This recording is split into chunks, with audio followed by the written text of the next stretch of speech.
रूस और यूक्रेन के बीच युद्ध करीब 7 महीने बाद अब अपने सबसे खतरनाक दौर में पहुंच गया है और दुनिया को इसके अंजाम से ही डर सताने लगा है।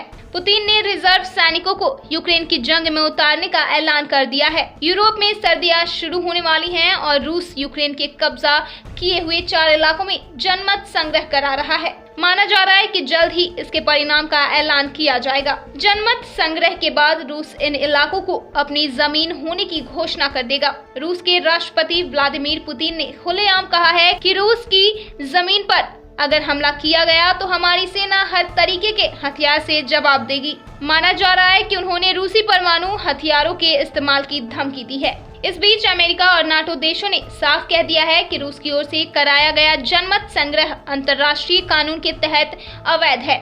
उन्होंने कहा है कि रूस के इस जनमत संग्रह के बाद उसके खिलाफ और ज्यादा प्रतिबंध लगाए जाएंगे। विश्लेषकों का कहना है कि अमेरिका के इन प्रतिबंधों का कोई असर नहीं होगा और रूस इस मौके का इस्तेमाल अपने उस एजेंडे को लागू करने में करेगा, जिसका इशारा पिछले सप्ताह रूसी विदेश मंत्री सर्गेई लावरोव ने किया था। लावरोव ने कहा था कि रूस के पास अपनी सीमा में शामिल हुए इलाकों की रक्षा करने का पूरा अधिकार है। रिपोर्ट के मुताबिक लावरोव का इशारा स्पष्ट रूप से परमाणु हथियारों की ओर है।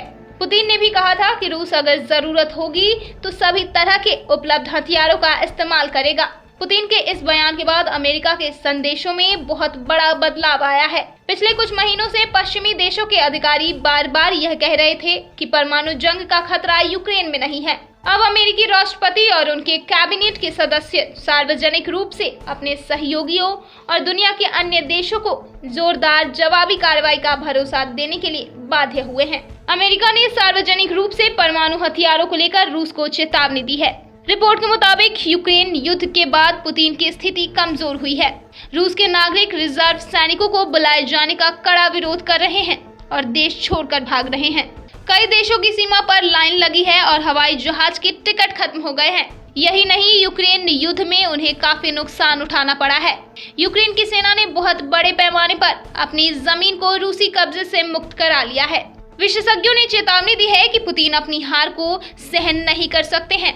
उनकी परंपरागत सेना कमजोर हो गई है और वह अब परमाणु हथियारों की ओर बढ़ सकते हैं। ब्यूरो रिपोर्ट, दिल्ली समाचार।